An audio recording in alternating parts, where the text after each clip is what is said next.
So a lot of people are talking about Canada's history of Indian residential schools, as well as the Catholic Church's involvement in operating some of those schools. And unsurprisingly, the media is devoting a lot of attention and coverage to it, especially in light of a recent discovery of what has been reported as a mass grave of 215 bodies that were discovered of Indigenous children near the site of a former residential school in Kamloops, British Columbia. So if you're completely familiar with what I'm talking about, let me provide a little bit of added context here just to bring everybody up to speed. So this is part of Canada's history in which they established a network of boarding schools for Indigenous children. If you're American, Native American, might be more familiar language, but Indigenous children were forced to attend these schools.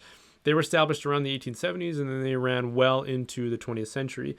And they were operated by churches as well as the federal government.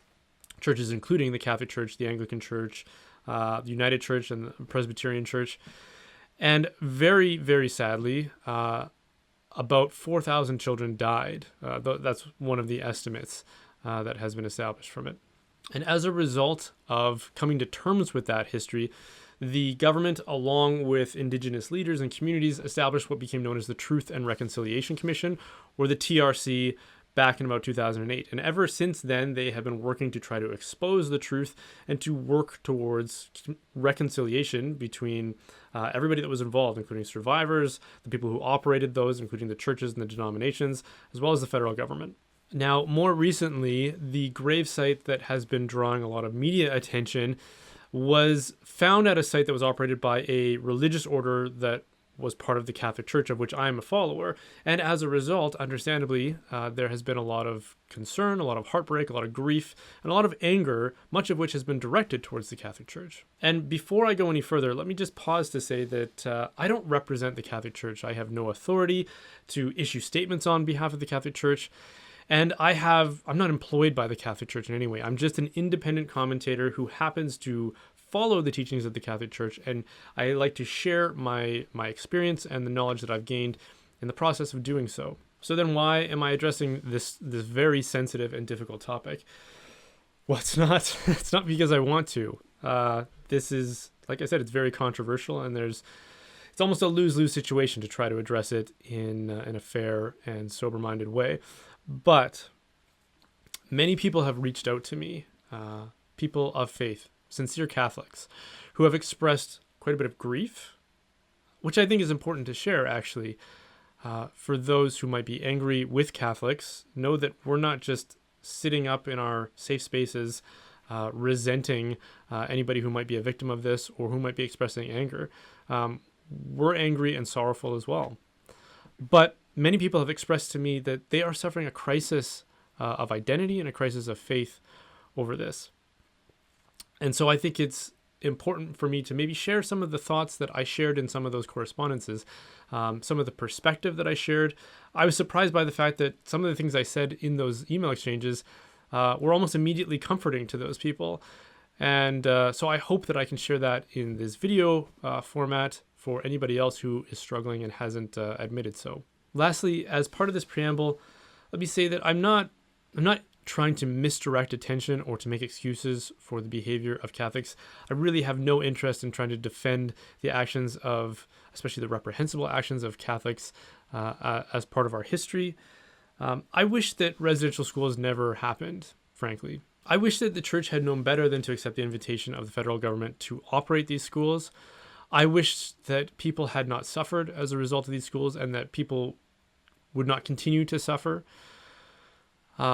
But those wishes will go unfulfilled. So the only remaining question for us is, what do we do now? I recently read an op-ed piece that was done, I think, in the Washington Post, but don't quote me on that. But it seemed to be one of the earliest concessions in the mainstream media that the theory that the pandemic we're all suffering through right now might have or probably did originate in a lab in China. And they were trying to acknowledge that people will be justifiably angry if this is true. And as I continued to read the piece, the intention or purpose of the article started to become clear, which I imagine they were hoping for.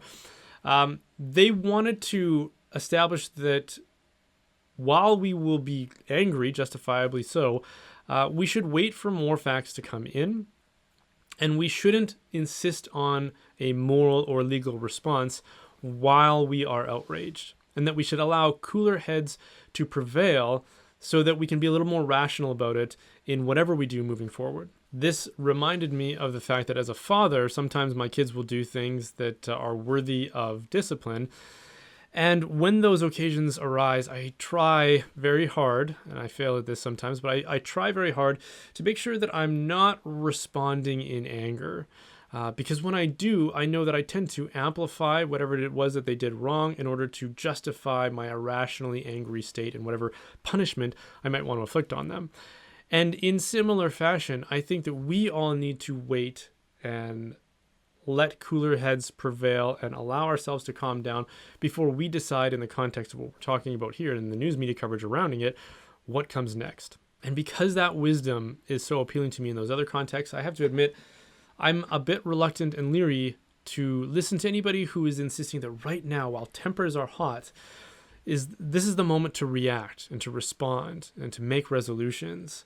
I think anybody who is insisting upon that is either letting their emotions get the better of them, or it's possible that they're trying to advance a political agenda that wouldn't normally be tolerated when people have cooler heads. And I get it. People are upset. And I think part of the reason why people are so incensed right now is because there is a media narrative out there that, sadly, I'm in a position where I feel like I have to push back against and correct to some degree. We've seen headline after headline that has used the phrase mass grave to describe this recent discovery. And I gotta say, that is an incredibly provocative way to describe a graveyard. For example, the UN describes criminal mass graves as places where multiple bodies have been discarded after being executed, and then whoever executed them tries to cover it up and hide that grave.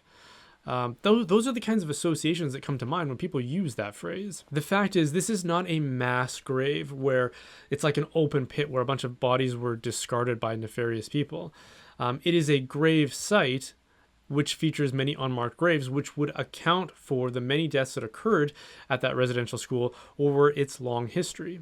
Dr. Scott Hamilton was one of the researchers that the TRC relied upon to discover and identify these grave sites, and he objected to the use of this phrase mass grave more recently because of how misleading it is. And in a story in which he was interviewed, the BC Catholic Reporter said this.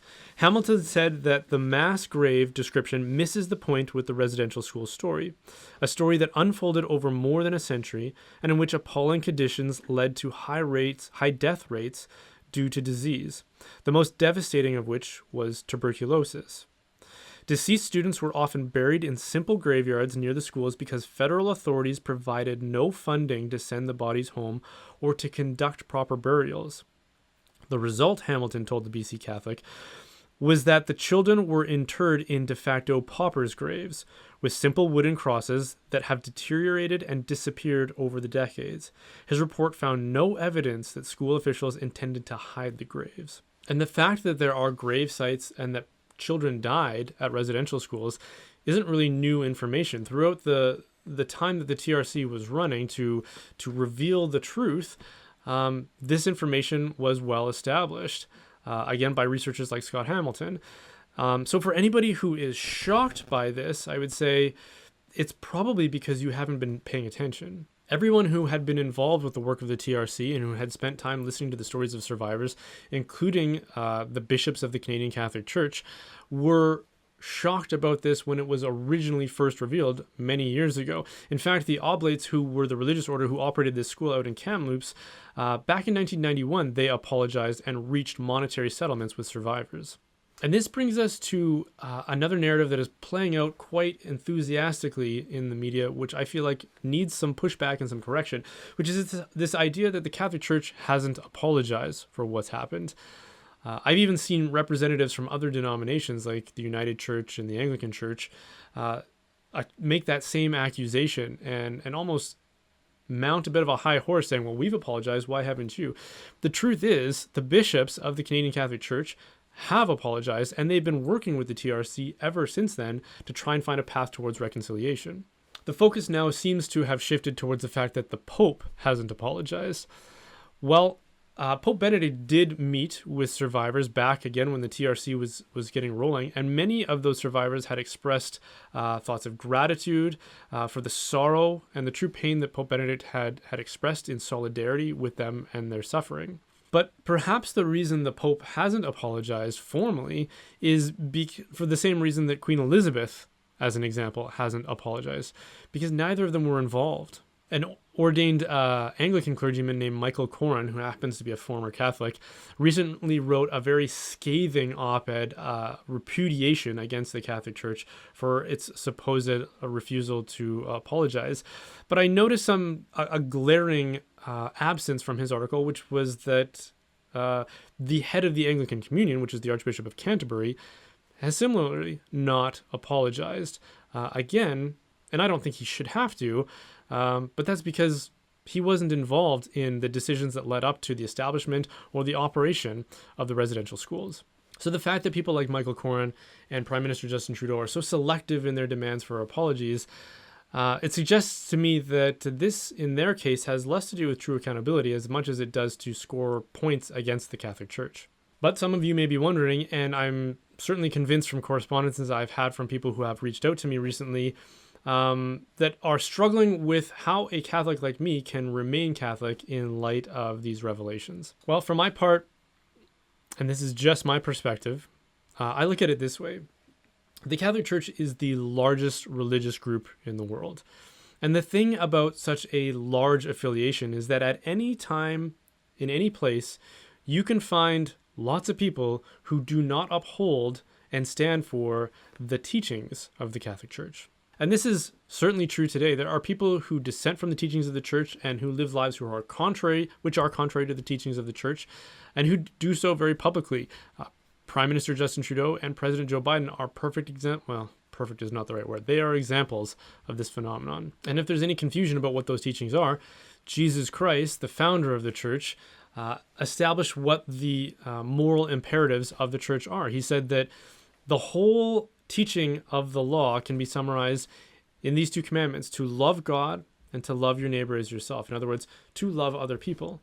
So when Catholics today or in generations past, including clergy, are in the habit of abusing children, it's clear that they do not believe in or uphold those teachings. But should faithful Catholics today be found guilty by association for the evils committed by people who are really just Catholic in name only, dissenting Catholics, unfaithful Catholics? I would say no, in the same way that future generations of Catholics shouldn't be held to account or apologize for unfaithful Catholics today, people like Joe Biden or Justin Trudeau, for promoting dissent against those teachings. I'm Catholic because I believe the truth of the Catholic Church's teachings. I'm not Catholic because I think every person who identifies as Catholic is a great example of a human being. In fact, I'm Catholic often in spite of the example of other Catholics. So I think it can be a hollow gesture when leaders in the Catholic Church and bishops today offer apologies for long since deceased Catholics who didn't uphold and didn't believe in the teachings of the Catholic Church. The bishops of their time were the ones who were responsible for leading and disciplining those people for their scandalous behavior, and their failure to do so is going to be a stain on their legacy. That's why I think bishops today should be far less preoccupied with being held accountable and apologizing for Catholics who were not under their leadership, and pay more attention to the Catholics who are under their leadership, who are dissenting from Catholic teaching today, and for whom future generations of the Catholic Church may be expected to apologize for. Now, again, I understand if this video comes across as being a little defensive, and I apologize if it has been. I don't think that that's the key takeaway from all of this.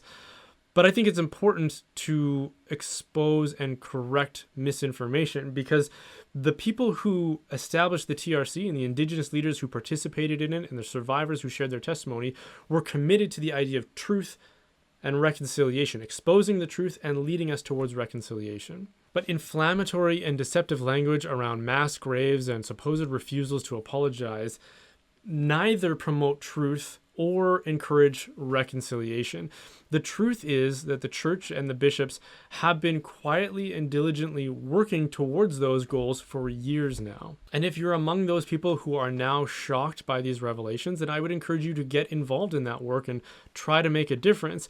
But if all you can contribute at this point is shock and outrage years after that work has already been started, then I'm sorry, I think that's just it's a distraction. I think it's easy for a person to demand that more be done when they have no knowledge of the work that has already been done.